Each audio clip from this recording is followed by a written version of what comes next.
मोदी आज अमेरिका भारत हिकमत अमली और हिस्सेदारी फोरम की तीसरी सालाना कॉन्फ्रेंस को वीडियो कॉन्फ्रेंसिंग के जरिए करेंगे खिताब। इस साल की थीम है US India navigating new challenges. तकरीबन 5.5 महीने से थी मेट्रो खिदमात की रफ्तार पर रोक। पीर के रोज से एक बार फिर पटरी पर दौड़ने के लिए तैयार। अनलॉक 4 के तहत 7 सितंबर से शुरू हो रही है मेट्रो खिदमात।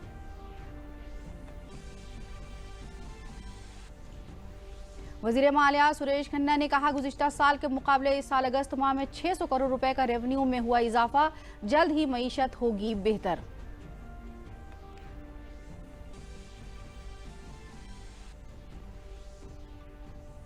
और लखनऊ आगरा एक्सप्रेसवे पर बिहार से दिल्ली जारी तेज रफ्तार स्लीपर बस बेकाबू होकर पलटी। 40 से ज्यादा लोग जख्मी। 26 संगीन जख्मियों को मेडिकल कॉलेज में कराया गया दाखिल। आदाब, खबरों के साथ हाजिर हूं मैं शाइस्ता बानो। अब खबरें तफसील से।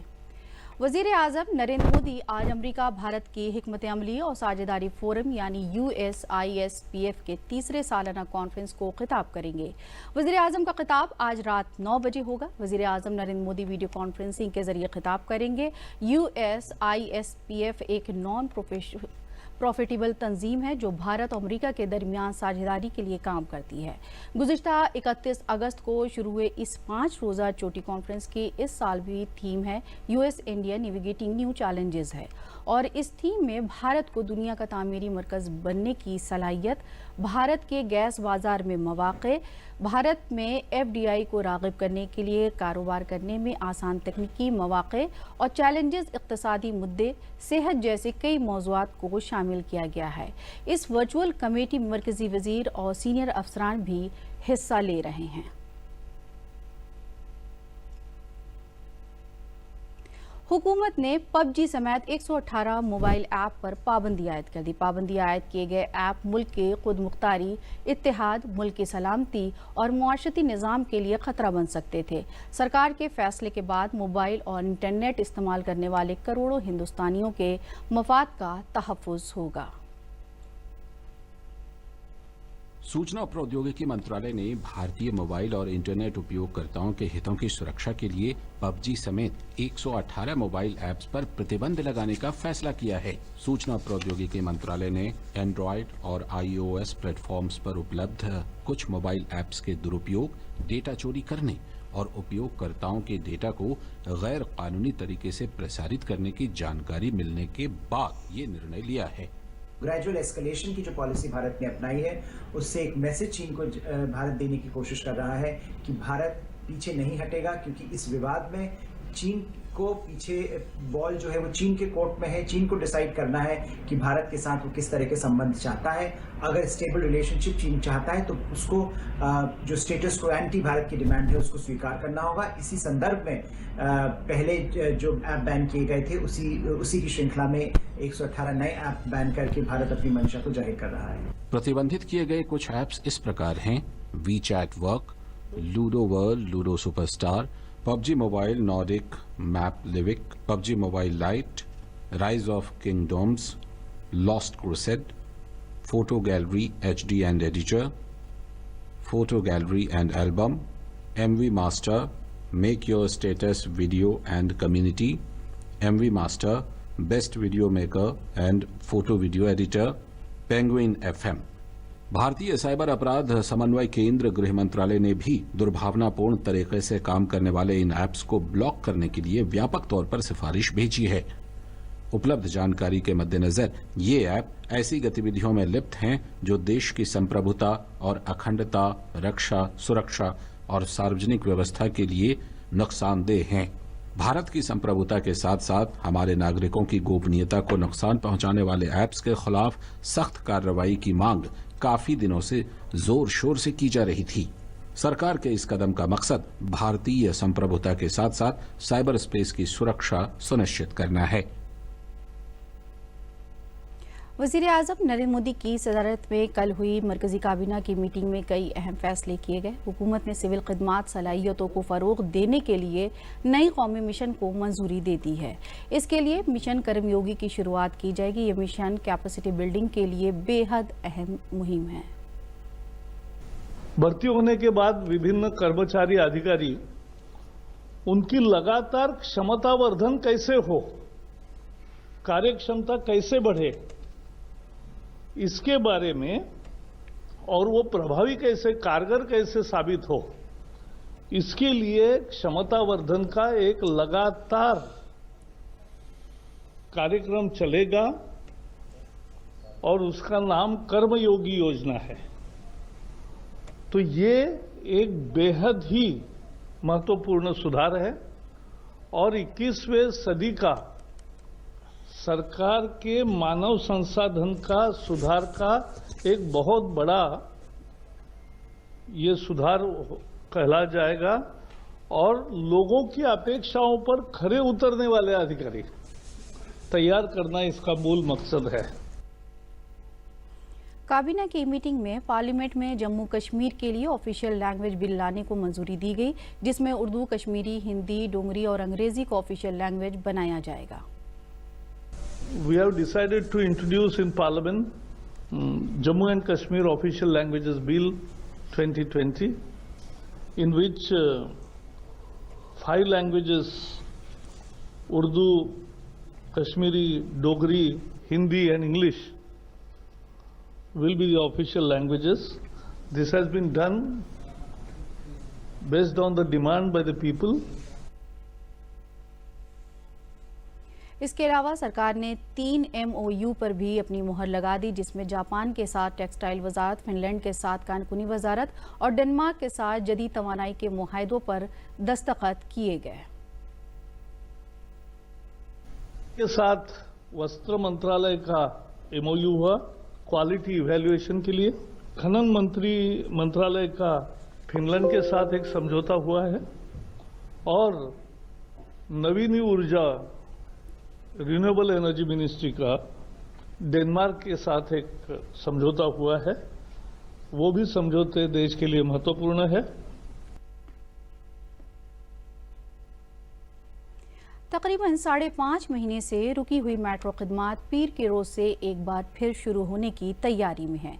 अनलॉक 4 के तहत पूरे मुल्क में 7 सितंबर से मेट्रो खिदमात शुरू हो रही है, लेकिन कोरोना के दौरान मुसाफिरों के लिए मेट्रो का सफ़र पहले से काफ़ी मुख्तलिफ रहने वाला है। जब मेट्रो चलेगी तो न सिर्फ मुसाफिर बल्कि मेट्रो के मुलाजमीन के लिए भी एक नया तजुर्बा होगा। सोशल डिस्टेंसिंग और मास्क वगैरह की एहतियात बरतनी होगी।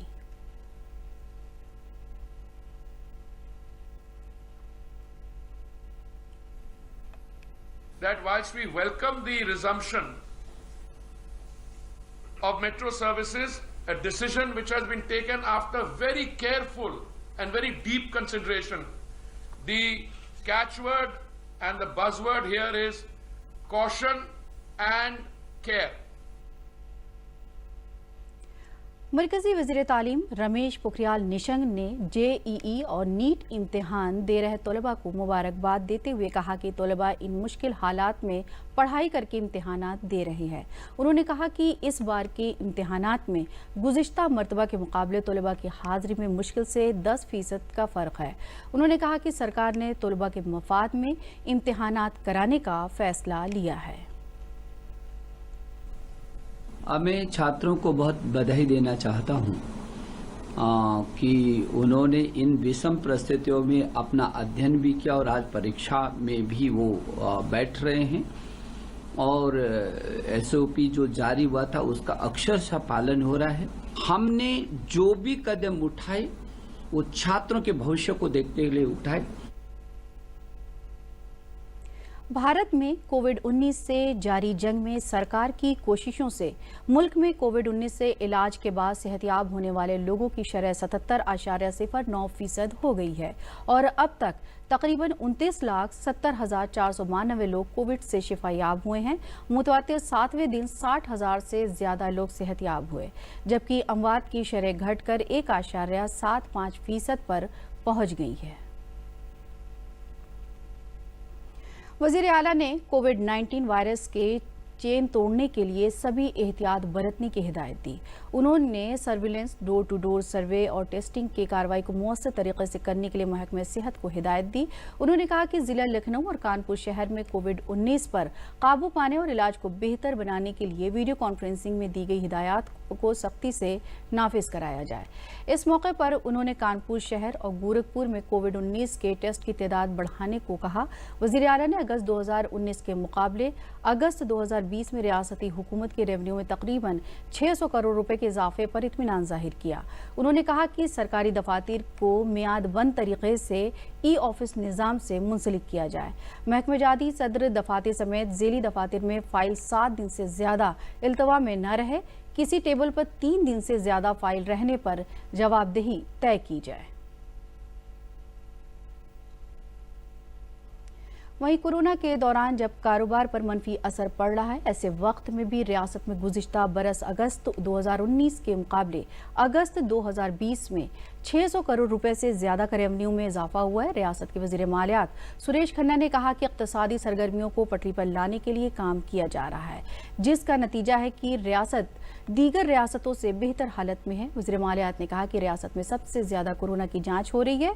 उन्होंने कहा कि कोरोना वायरस को रोकने के साथ बेदारी और तहफ़्फ़ुज़ पर काम किया जा रहा है। वज़ीर मालियात ने कहा कि रियासत रेवेन्यू के शोबे में गुज़िश्ता साल के मुकाबले बेहतर हालत में है। GST, आबकारी, कानूनी समेत कई दीगर शोबों में गुज़िश्ता साल से ज्यादा रेवेन्यू में इजाफा हुआ है।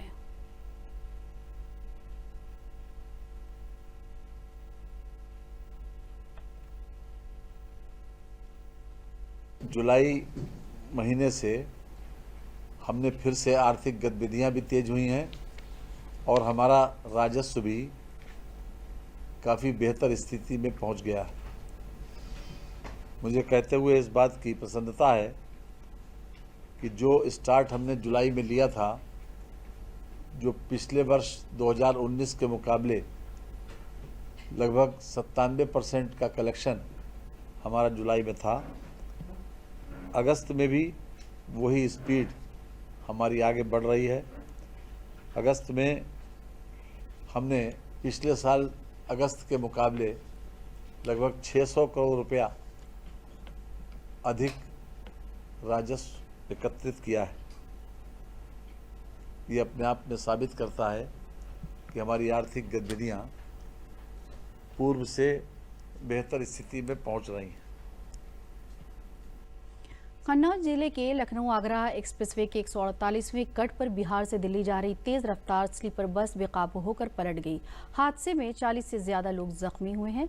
जख्मियों में 26 से ज्यादा लोगों को मेडिकल कॉलेज में दाखिल कराया गया है। बताया जा रहा है कि बिहार के दतिया से चली बस में 100 से ज्यादा महाजिर मजदूर सवार थे, जो रोजगार के लिए दिल्ली जा रहे थे। बस ओवरलोड होने की वजह से इसका टायर फट गया, जिसकी वजह से बस डिवाइडर से टकराकर पलट गई। छबरामऊ के CO शिव कुमार थापा ने बताया कि इत्तला मिलते ही मौके पर पुलिस पहुंची और जख्मियों को मेडिकल कॉलेज में दाखिल कराया गया।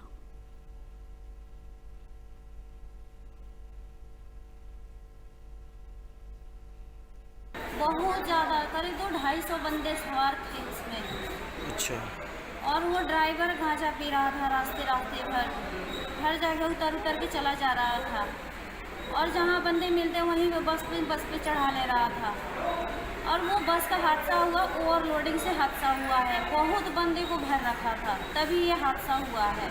ऐसा नहीं करना चाहिए। ये सुबह 9:30 बजे करीब सूचना मिली है थाना सोरिक को कि आगरा एक्सप्रेस वे हाईवे जो बना हुआ है, इस पर 148 माइलस्टोन के पास में एक डबल डेकर बस दुर्घटनाग्रस्त हो गई है। आकर के देखा गया तो बस का जो अगला हिस्से का दाहिना टायर जो है फट गया था। गाड़ी जो है बैलेंस। उन्नाव की सरजमीन ने एक बार फिर तालीम के शोबे में कौमी सतह पर अपना नाम रोशन किया। सहरा मऊ प्राइमरी स्कूल की बेहतरीन स्कूल करार देते हुए वहां की प्रिंसिपल स्नेहल पांडे को तालीम के शोबे में सदर जमहूरिया मेडल के लिए मुंतखब किया गया है। सोहरा मऊ उन्नाव के सरकारी प्राथमिक इंग्लिश मीडियम विद्यालय को कोई भी पहली नजर में सरकारी विद्यालय मानने को तैयार नहीं होता है। शायद इसलिए कि सरकारी प्राथमिक विद्यालय ने लोगों की उस धारणा को एकदम बदल कर रख दिया है, जिसमें अब तक समझा जाता था कि प्राइवेट और निजी विद्यालयों से बेहतर शिक्षा का कोई विकल्प मौजूदा समय में नहीं है। प्रधानमंत्री मोदी के स्वच्छता अभियान, बेटी बचाओ बेटी पढ़ाओ, पर्यावरण संरक्षण और संतुलन, यहाँ के प्रांगण का हर कोना आपको जागरूकता का संदेश देते हुए नजर आएगा। राष्ट्रीय शिक्षक पुरस्कार 2020 के लिए चयनित प्रधानाचार्य स्नेहिल पांडे की माने तो जब सरकार जनता की भलाई के लिए संवेदनशील है तो ऐसे में हमें भी अपनी भूमिका 100% निभानी चाहिए। तभी तो क्लास बोर्ड पर हमें वो लिखती दिखाई दी, निष्ठा, परिश्रम, लगन और ईमानदारी। मैं बहुत ही गर्वान्वित महसूस कर रही हूँ। I am feeling really overjoyous, overwhelmed on national teachers award कि मुझे चुना गया। I am selected as NET 2020। तो मैं सब इस अवार्ड को डेडिकेट करना चाहती हूँ अपने स्टूडेंट्स को, उनके गार्जियंस को और मेरी पूरी टीम को, यानी कि जो मेरा टीचिंग स्टाफ है विद्यालय में, मेरे साथ सहयोगी हैं, सहकर्मी हैं, उनको डेडिकेट करना चाहूँगी क्योंकि सारा क्रेडिट आई थिंक एक टीम वर्क का होता है। Apart from this I just want to emphasize कि हमारे विद्यालय में जो नामांकन है वो 266 है, जो अपने आप में एक अच्छी संख्या है। हम इस मिथक को तोड़ने का लगातार प्रयास कर रहे हैं कि सरकारी विद्यालयों में पढ़ाई नहीं होती या कम होती या कमोबेश सरकारी विद्यालय के बच्चे कॉन्वेंट या मिशनरीज या प्राइवेट विद्यालयों से कहीं पीछे हैं। तो मैं उस गैप को बराबर नैरो करने का प्रयास कर रही हूँ। हर क्लासरूम के बाहर कूड़ा फेंकने के लिए डस्टबिन और बच्चों के हाथ धोने के लिए साबुन, साफ सुथरा शौचालय, वो भी बालक और बालिकाओं के लिए अलग अलग। स्नेहिल मैडम के निर्देशन में हम लोग बच्चों को उनकी साफ सफाई और उनके दैनिक जीवन में जो भी चीज़ें उनके लिए आवश्यक हैं, जिससे वो रोगों से मुक्त रहें और पढ़ाई में अच्छे रहें, उनके लिए हम लोग जो भी संभव वो करते हैं। और हमारे यहाँ बच्चे जो है सर गेम्स में काफ़ी आगे तक गए, जिला स्तर पर उन्हें अवार्ड मिला, मंडल स्तर पर भी गए। और इसके लिए हमारे पहले एक आशुतोष सर थे, उन्होंने भी काफ़ी प्रयास किया, हम लोग भी लगातार प्रयास करते हैं। बहुत ही अच्छा लग रहा है कि हम उनका एक पार्ट है स्कूल का जिसमें उनको अवार्ड मिल रहा है। बहुत ही एंथुजियास्टिक है, एनर्जेटिक है, full of energy, full of zeal and I am really happy to be a part of this school. Snehil Pandey अपने वेतन से बालिका शिक्षा को बढ़ाने और प्रधानमंत्री मोदी के सपने को साकार करने के लिए प्रतिवर्ष अव्वल आने वाली बालिका को साइकिल प्रदान कर रही हैं। तो जो बच्ची बालिका सबसे दूर से आती है उसको मैं साइकिल देती हूँ अपनी सैलरी से, और इस नवाचार का नाम रखा है मैंने स्नेहिल नवाचार, पंखों को मिल रही उड़ान। तो वो बच्चियाँ बहुत खुश होती हैं और इससे बालिका को नामांकन में भी हमें बहुत प्रोत्साहन मिला है। हमारे यहाँ बच्चियों की संख्या बच्चों से बहुत ज़्यादा है। इलाके के लोग उनके अभिनव और स्मार्ट पढ़ाई के तरीके से न सिर्फ खुश हैं बल्कि उनको इस पुरस्कार के लिए चुने जाने पर बधाइयां देते नहीं थक रहे हैं। हर छोटी बड़ी शहर की संस्थाएं उन्हें आज सम्मानित करने से दूर नहीं रहना चाहती हैं। गौरतलब हो उनकी माताजी श्रीमती शकुंतला पांडे जी को भी साल 2016 में दिवंगत राष्ट्रपति प्रणब मुखर्जी के हाथों राष्ट्रीय शिक्षक पुरस्कार दिया जा चुका है। हमारे क्षेत्र में बहुत ही अच्छा विद्यालय है, बहुत ही सुंदर विद्यालय है। वो हमारी मैडम जो है शिक्षिका जो है अच्छी शिक्षा देती हैं बच्चों को, और हमारे क्षेत्र के सारे बच्चे यहाँ आते हैं, बहुत ही अच्छी शिक्षा देते हैं। और हमको बहुत ही फक्र है कि हमारी मैडम जी को राष्ट्र पुरस्कार मिला। विद्यालय में नामांकन के प्रचार के लिए निजी स्कूलों से बेहतर प्रचार सामग्री और प्रोजेक्टर स्क्रीन के माध्यम से बच्चों को अंग्रेजी मीडियम की पढ़ाई। शायद इसीलिए उन्नाव के सोहरामऊ के प्राथमिक विद्यालय की प्रधानाचार्य स्नेहिल पांडे को भारत सरकार ने राष्ट्रीय शिक्षक पुरस्कार के लिए चुना। उन्नाव से DD न्यूज़ के लिए मैं मनीष चंद्रा। उत्तर प्रदेश ऐसी रियासत है जिसमें पहले से ही खिलौनों के लिए जिला मकाम मुकर्रर कर दिया गया है। ODOP की तरफ से झांसी के इलाके को इसके लिए मुंतखब किया गया। इसके साथ चित्रकूट, वाराणसी समेत कई जिले में जो खिलौने बनाने का काम करते हैं। वजीर आजम ने ये बात कही तब लगा कि खिलौनों का कारोबार काफ़ी बड़ा है और इसमें रोजगार के वसी इम्कानात हैं। खुद इमदादी ग्रुप और कुछ मकामी लोग झांसी में खिलौने बनाने का काम कर रहे हैं। झांसी के सरावरी गांव के रहने वाली आकांक्षा खिलौनों को खूबसूरती देने का काम करती हैं, जिससे बच्चों को खिलौने पसंद आए। बीटेक की तालीम हासिल करने के 3 साल से ये काम कर रही हैं। 10 से 12 खवातीन का ग्रुप बनाकर किए जाने वाले इस काम में हर खातून को 4 से 6 हज़ार रुपए घर बैठे काम करने पर हासिल हो रहे हैं। ये अखबारों से झूमर, गुड़िया, गुलदस्ते, पूजा की थाली जैसे कई सामान बना रही हैं। आज जब सरकार सरकार का फोकस लोकल फॉर वोकल पर है, तब ये खिलौना सनत नई बुलंदियां हासिल कर सकती है।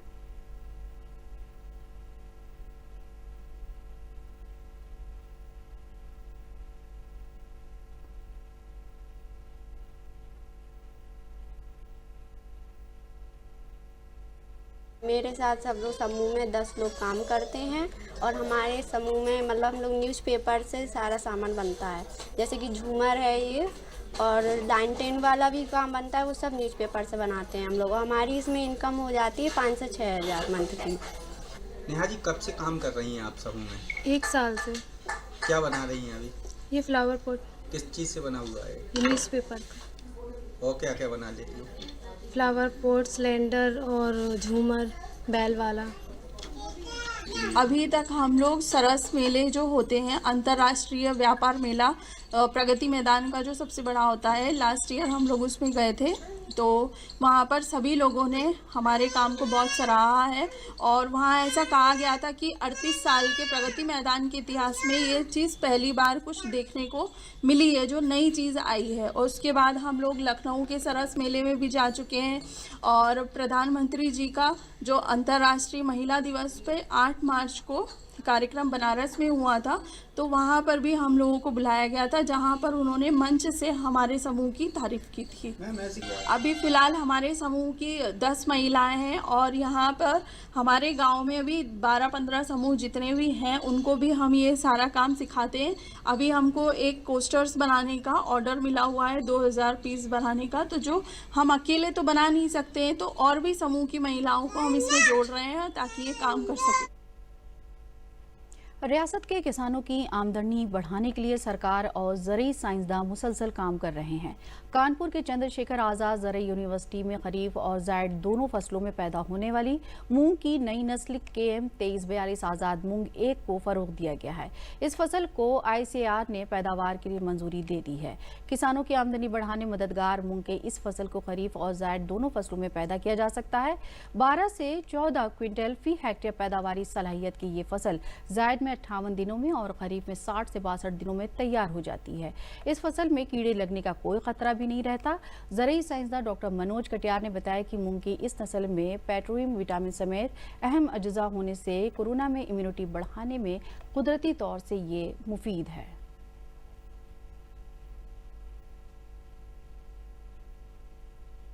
सबसे बड़ी इसकी खासियत बात यह है कि ये मूंग जो हमारी जायद सीज़न में, जो कहते हैं गर्मी के मौसम में और खरीफ के सीज़न, दोनों सीज़नों के लिए जो है ये उपयुक्त होती है। और ये संपूर्ण उत्तर प्रदेश के लिए, चाहे हमारा बुंदेलखंड क्षेत्र हो, चाहे पूर्वी क्षेत्र हो, चाहे पश्चिमी क्षेत्र हो, चाहे मध्य क्षेत्र हो, ये संपूर्ण क्षेत्रों के लिए ये प्रजाति जो है ये विकसित की गई है। और ये इसकी सबसे बड़ी खासियत बात यह है कि इसकी उत्पादन क्षमता जो है वो 12 से 14 कुंटल प्रति हेक्टेयर है। साथ ही साथ ये जो इसकी जो है ये मध्यम अवधि की पकने वाली है, कि जैसे जो अगर गर्मी के मौसम में हम लेंगे तो ये 58 से 60 दिन में पक जाएगी। और खरीफ में ज़्यादातर जो किसान भाई जो होती है कि अमूमन इसकी जो दिन की जो क्षमता होती है वो 70 से 75 दिन हो जाती है, लेकिन इस प्रजाति की विशेषता सबसे बड़ी है कि ये 60 दिन में पक करके तैयार हो जाती है। साथ ही साथ इसका जब दाने के अगर हम देखें तो इसका दाना जो है मध्यम दाना होता है, जो कि आजकल किसान भाइयों की हमारी मांग होती है कि हमें मध्यम दाने की जो है इसकी डिमांड ज़्यादा होती है, इसलिए ये मध्यम दाने की प्रजाति है। साथ ही साथ इसकी सिंक्रोनस मैच्योरिटी, मतलब कि इसकी फलियां एक साथ पक जाती हैं, यानी कि इसको काटने की तोड़ने की ज़रूरत नहीं पड़ती है और इसको एक साथ आप काट सकते हैं और चमकीला हरा दाना होता है। बड़ी खुशी की बात है कि हमारे दलहन अनुभाग द्वारा मूंग की एक प्रजाति विकसित की गई है KM 2342 आज़ाद मूंग 1, जो दोनों फसलों में, खरीफ में और जायद में अच्छा उत्पादन देती है। जैसे हमारे जो बरानी क्षेत्र हैं, ख़ास तौर से उत्तर प्रदेश का जो हमारा बुंदेलखंड इलाका है, जहाँ पर हमें खरीफ के तुरंत बाद हमें रबी की बुआई करनी होती है और वहाँ के किसानों को सिर्फ 2 या 2.5 महीने की फसल चाहिए है, उस किसानों की उस मांग को ये हमारी मूंग की प्रजाति पूरा करेगी और इसके साथ ही उनकी किसानों की आय बढ़ाने में मददगार साबित होगी। लखनऊ जीपीओ और मेन डाकघरों में कोविड-19 वायरस से हिफाजत के लिए कॉमन सर्विस सेंटर का आगाज किया गया। इसके तहत 73 अवामी फलाही खदमात डाकघर दस्तयाब कराएगा। डाक खदमात सदर दफ्तर लखनऊ के डायरेक्टर कृष्ण कुमार यादव ने बताया कि लखनऊ सदर दफ्तर जोन में जीपीओ समेत बाराबंकी, सीतापुर, रायबरेली, अयोध्या, अकबरपुर के मेन डाकघरों में कॉमन सर्विस सेंटर की शुरुआत कर दी गई है। इसे जल्द ही LSG लेवल तक के दीगर डाकघरों और मुंतखब ब्रांच डाकघरों में शुरू किया जाएगा। इससे डाकघर से एक ही छत के नीचे मरकजी सरकार और रियासती सरकार की आवाम से वाबस्ता कॉमन 73 सर्विसेज हासिल हो सकेगी, जिसमें Ayushman Bharat scheme, labour registration, बस टिकट, हवाई टिकट समेत 73 खिदमात एक ही जगह हासिल होंगी। ये भारतीय डाक विभाग द्वारा पोस्ट ऑफिसेज में कॉमन सर्विस सेंटर्स की जो है स्थापना की जा रही है और हम लोगों ने इसको जो है पायलट फेज के रूप में लखनऊ जीपीओ में जो है हेडक्वार्टर रीजन के अधीन स्टार्ट किया और उसके बाद इसको जो है हम लोग हर जो डिस्ट्रिक्ट हेडक्वार्टर पर जो प्रधान डाकघर हैं उसमें इसको जो हम लोग स्टार्ट कर चुके हैं।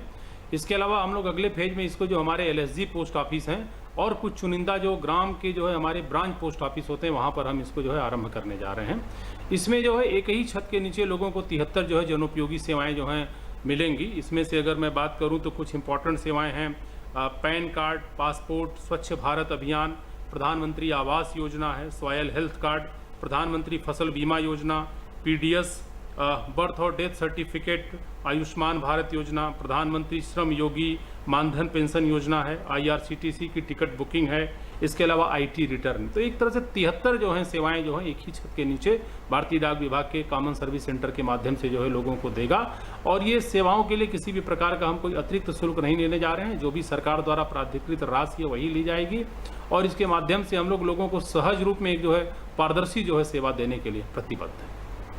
हमको यहाँ से बहुत सारा फ़ायदा है। हमको एक ही छत के नीचे हमारा पूरा काम हो रहा है। जो कन्या योजना वाला लाभ हो, ये मतलब पैन कार्ड, आधार कार्ड और यहाँ डाक सेवाएं से हमको बहुत खुशी है कि एक ही जगह सब मेरा काम हो जा रहा है।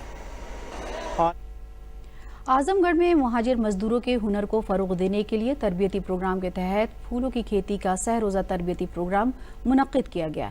ये तरबियत फूलों की खेती के लिए ज़रई साइंस सेंटर कोटवा आजमगढ़ में दी जा रही है। प्रोग्राम का इफ्तिताह करते हुए चीफ वेटरनरी मेडिकल अफसर VK सिंह ने कहा कि फूलों की खेती में वसी इम्कानात है। ज़िले में फूलों की खेती बहुत कम रकबे में हो रही है। अगर तरबियत लेकर लोग फूलों की खेती करेंगे तो ज़िला खुद मुख्तार बनेगा और यहाँ के किसानों को इसका फ़ायदा मिलेगा। वहीं तरबियत हासिल कर रहे मुहाजिर मजदूरों ने बताया कि फूलों की खेती के बारे में मुकम्मल मालूमात दी गई है। किसानों ने कहा कि किसी की नौकरी करने से अच्छा है कि ज़राअत के जरिए फ़ायदा हासिल किया जाए। किसानों ने कहा कि अब हम लोग अपनी खुद की नर्सरी कायम करेंगे और गमलों वगैरह के लिए फूलों के पौधों की सप्लाई करेंगे।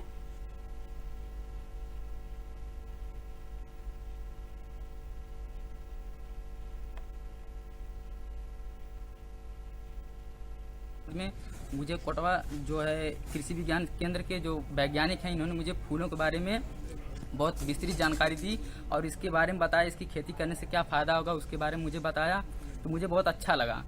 तो मैं भी समझता हूँ कि कहीं पे किसी का बड़ा नौकर बनने से अच्छा है मैं अपना छोटा जो मालिक ही बन जाऊँ। नर्सरी तैयार करने की कोशिश में हूँ और उसको जो है कि यहाँ से जो है कि हमारे जो है कि वैज्ञानिक कृषि विभाग के जो है कि कोटवा में हैं, ये लोग जो बहुत अच्छे से हम अपने जो है कि फूल की खेती के बारे में लोग बताए हैं। ये जो हमारा जो प्रशिक्षण है प्रवासी स्वजनों के लिए है, ये जो है पुष्प उत्पादन पर है। इसमें जो है ना किसान जो हमारे जो प्रवासी जन हैं जो बाहर से लौट के आए हैं जिले के अंदर, इनको जो रोजगार के अवसर देने के लिए जो पुष्प की खेती हमारे ज़िले में पहले से ही कम हो रही है। अगर ये पुष्प की खेती करने लगेंगे तो जो झरबेरा है या हमारा मैरीगोल्ड जिसे हम गेंदा कहते हैं या गुलाब की खेती कहते हैं या ग्लेडुलस है, इन सब की खेती करके ये वो बहुत अच्छा पैसा कमा सकते हैं। आखिर में अहम खबरें एक बार फिर। वज़ीर-ए-आज़म नरेंद्र मोदी आज अमेरिका भारत हिकमत अमली और हिस्सेदारी फोरम की तीसरी सालाना कॉन्फ्रेंस को वीडियो कॉन्फ्रेंसिंग के जरिए करेंगे खिताब। इस साल की थीम है US India navigating new challenges. तकरीबन 5.5 महीने से थी मेट्रो खिदमात की रफ्तार पीर के रोज से एक बार फिर पटरी पर दौड़ने के लिए है तैयार। अनलॉक 4 के तहत 7 सितंबर से शुरू हो रही है मेट्रो खिदमात।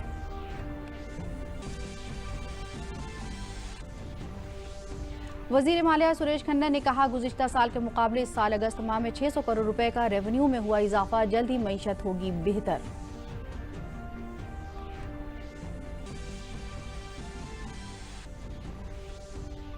और लखनऊ आगरा एक्सप्रेसवे पर बिहार से दिल्ली जा रही तेज रफ्तार स्लीपर बस बेकाबू होकर पलटी, 40 से ज्यादा लोग जख्मी, 26 संगीन जख्मियों को मेडिकल कॉलेज में कराया गया दाखिल। इसी के साथ खबरें खत्म हुई, इजाजत दीजिए, आदाब।